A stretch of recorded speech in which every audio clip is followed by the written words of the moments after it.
समजा तुमच्या घरात एखादा कार्यक्रम आहे आणि त्या कार्यक्रमासाठी सगळी तयारी तुम्ही केली आहे, पण उद्घाटनासाठी शेजारच्याला बोलावलं तर आश्चर्य वाटेल ना. सांगली जिल्ह्यात असंच काहीसं चित्र बघायला मिळालं आणि एका मतदारसंघात आयोजित कार्यक्रमासाठी प्रयत्न म्हणजे ती गोष्ट मतदारसंघात यावी यासाठी प्रयत्न एका आमदाराने केले. मात्र उद्घाटनासाठी दुसऱ्याच आमदाराला बोलवण्यात आलं आणि हा वाद आहे सांगली जिल्ह्यातील बाबर विरुद्ध पडळकर या संघर्षाशी. सांगली जिल्हा म्हणले की अनेक वादावादी पडळकर विरुद्ध अनेक नावं समोर येतात आणि असाच एक वाद म्हणजे बाबर विरुद्ध पडळकर हा संघर्ष. आटपाडी विधानसभा मतदारसंघात एका वीज केंद्राचं उद्घाटन पार पडलं. या कार्यक्रमाचं उद्घाटन लोकार्पण सोहळा स्थानिक आमदार सुहास बाबर यांनी करणं अपेक्षित असताना प्रत्यक्षात शेजारच्या मतदारसंघातील आमदार गोपीचंद पडळकर यांना आमंत्रित करण्यात आलं. यामुळे या दोन्ही नेत्यांमधील वाद परत एकदा चर्चेत आलाय. हा मुद्दा विधानसभेत देखील गाजला.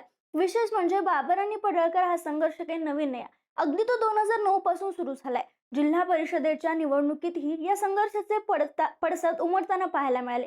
काय आहे हा संघर्ष आणि नेमकं आता काय झाले, चला बोलूयात. नमस्कार, मी संजना कट्टुकट मध्ये आपलं स्वागत. तर झालं असं की 25 मार्च रोजी राज्याचं शेवटचं अर्थसंकल्पीय अधिवेशनाचा शेवटचा दिवस पार पडला.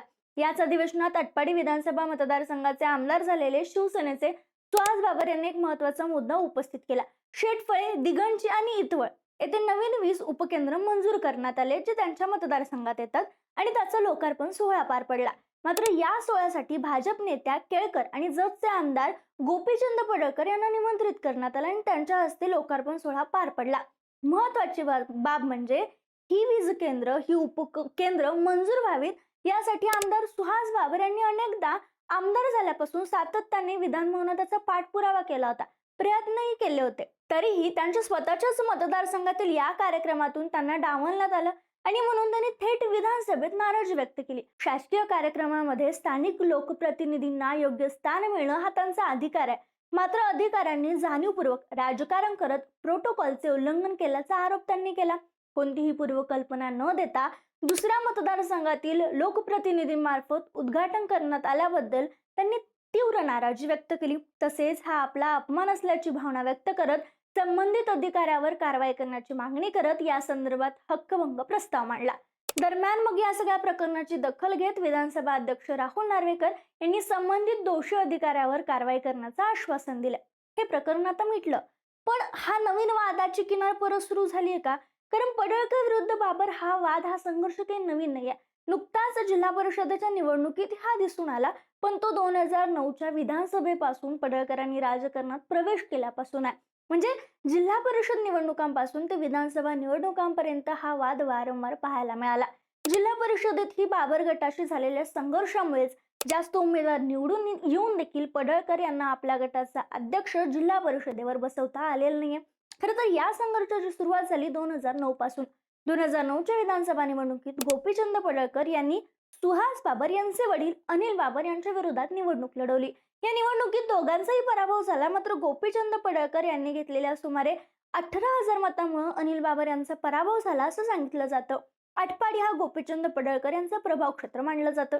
2014च्या विधानसभा निवडणुकीतही त्यांनी पुन्हा अनिल बाबर यांच्या विरोधात निवडणूक लढवली. या काळात पडळकर यांनी अनिल बाबर आणि इतर नेत्यांवरही जहाल टीका केली होती. विशेषतः आर पाटील यांच्यावरही टीका केली होती. आर पाटलांचे निकटवर्तीय अनिल बाबर होते. म्हणजे प्रत्येक निवडणुकीत बाबर विरुद्ध पडळकर हा संघर्ष बघायला मिळाला. पुढे जाऊन नंतर पडळकर विधान परिषदेत गेले, तरीही आटपाडी विधानसभा मतदारसंघातील त्यांचा हस्तक्षेप कायम राहिला. 2024च्या विधानसभा निवडणुकीत जेव्हा महायुती एकत्र होती, तेव्हा म्हणजे शिवसेने जेव्हा फूट पडली, तेव्हा अनिल बाबर यांनी शिंदे गटाला पाठिंबा दिला. त्यांच्या निधनानंतर आटपाडी खानापूर मतदारसंघातून सुहास बाबर यांना उमेदवारी देण्याची मागणी जोर धरू लागली.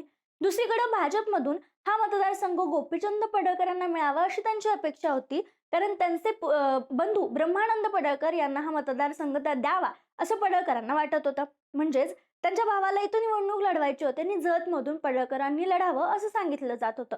मात्र या वाटाघाटीत हा मतदारसंघ शिवसेनेकडे गेला, जत मतदारसंघ भाजपकडे राहिला आणि मग सुहास बाबर यांनी आटपाडी खानापूर मतदारसंघातून निवडणूक लढवली आणि ते आमदारही झाले. आणि मग पडळकर विरुद्ध बाबर महायुतीत असूनही हा राजकीय संघर्ष आणखी तीव्र झाला. प्रत्येक निवडणुकीत आरोप प्रत्यारोप दिसून आले. आता विशेष म्हणजे सांगली जिल्ह्यातील आटपाडी तालुक्यातील पडळकरवाडी हे गोपीचंद पडळकर यांचं गाव. सध्या सुहास बाबर या मतदारसंघाचे आमदार आहेत, तर शेजारच्या जत मतदारसंघाचे आमदार गोपीचंद पडळकर आहेत. त्यामुळे आटपाडी मतदारसंघात पडळकर यांचा हस्तक्षेप वाढत असल्याचा आरोप महायुतीतील शिवसेनेचे नेते वारंवार करत असतात. नुकताच काही दिवसांपूर्वी अनेक पदाधिकाऱ्यांचा प्रवेश भाजपमध्ये करण्यात आलाय या मतदारसंघातून. त्यामुळे हे वैर वारंवार महायुतीत असून देखील कुठं ना कुठं दिसत होतं. नगरपालिका निवडणुकीमध्येही दिसून आलं आणि जास्त संघर्ष हा परिणाम म्हणजे या संघर्षाचा परिणाम जिल्हा परिषद आणि पंचायत समितीच्या निवडणुकांमध्ये बघायला मिळाला, जिथं पडळकर यांना धक्का बसला. दोघांचे आरोप प्रत्यारोप राज्यभर चर्चिले गेले. अगदी फडणवीसांवर एकेरी टीका करण्यापासून ते दोघांनी एकमेकांवर एकेरी टीका करण्यापर्यंत हे आरोप प्रत्यारोप केले होते. सांगली जिल्ह्यातील खानापूर तालुक्यात या निवडणुकांमध्ये जिल्हा परिषद आणि पंचायत समितीच्या शिवसेना विरुद्ध भाजपशी थेट लढत झाली आणि यावेळी भाजपकडून वैभव पाटील यांना पाठिंबा देत गोपीचंद पडळकरांनी ताकद लावली होती. या निवडणुकीत आटपाडी निंबवडी गटातून जतचे आमदार गोपीचंद पडळकर यांच्या बहिणी माधवी पडळकर यांचा विजय झाला आणि शिवसेनेच्या उमेदवाराचा पराभव झाला. मात्र एकूण चित्र बघितलं तर गोपीचंद पडळकर यांना त्यांच्या होम ग्राउंडवर धक्का बसल्याचं दिसून आलं. जत तालुक्यात भाजपला जरी यश मिळालं असलं तरी आटपाडी खानापूर भागात शिवसेनेचे उमेदवार मोठ्या प्रमाणात विजयी झाले. या एकतर्फी निकालामुळे आमदार सुहास बाबर यांचं राजकीय वजन वाढलं आणि पडळकर यांना राजकीय फटका बसला.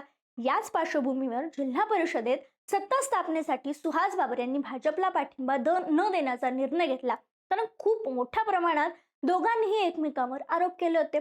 अशा प्रकारचं राजकारण होणार असेल तर सत्तेचा आग्रह कशाला धरायचा असा सवालही थेट चंद्रकांत पाटलांना सुहास बाबर यांनी विचारला होता. भाजपचे उमेदवार निवडून आले होते, त्यातही पडळकर गटाचे जास्त सदस्य निवडून आल्यामुळे जर महायुतीकडे अध्यक्षपद आलं, भाजपकडे ते पहिल्यांदा गेलं, तर पडळकर गटाचा अध्यक्ष पहिला बसेल हे बाबर यांना माहीत होतं आणि म्हणूनच बाबर यांनी भाजपला पाठिंबा देण्यास नकार दिला. मात्र शेवटच्या क्षणी शिवसेनेनं तटस्थ भूमिका घेतली, कारण वरून राज्यस्तरीय पातळीवर या सगळ्या गोष्टी गेल्या होत्या. मात्र तरीही शेवटी शिवसेनेचे 2 उमेदवार अनुपस्थित राहिले, तर 2 उमेदवारांनी सत्ताधाऱ्यांच्या बाजूने जाण्याचा निर्णय घेतला. यामुळेच महाविकास आघाडीकडे सांगली जिल्हा परिषदेची निवडणूक गेली किंवा अध्यक्ष त्यांचा बसला असं म्हटलं तरी हरकत नाही. आता हा संघर्ष आणखी तीव्र होणार होता, कारण जिल्हा परिषदेत बाबर यांनी जो निर्णय घेतला त्याच्यामुळे पडळकर यांना धक्का बसला. यात आता पुन्हा एकदा हे जे उद्घाटन झालं वीज केंद्राचं ते पडळकरांनी केल्यामुळे या संघर्षाच्या वादाची नवीन किनाऱ्याला सुरुवात झाली. आणि तसं तर शिवसेना आणि राष्ट्रवादीत किंवा शिवसेना भाजपमध्ये साताऱ्याचं जर उदाहरण पाहिलं तर कुठंतरी आता तफावत किंवा वेगळे निर्णय नाराजी शिवसेनेच्या गटाची पाहायला मिळते. त्यामुळे आता सांगलीचा देखील हा संघर्ष पडळकर विरुद्ध बाबर आणखी तीव्र होणार का? ही वादाची किनार वाढणार की वरिष्ठांना या सगळ्या गोष्टी थांबवण्यास यश मिळेल हे सगळं पाहणं महत्वाचं आहे. या सगळ्या पार्श्वभूमीवर तुमचं मत काय आम्हाला कमेंटमध्ये कळवायला विसरू नका.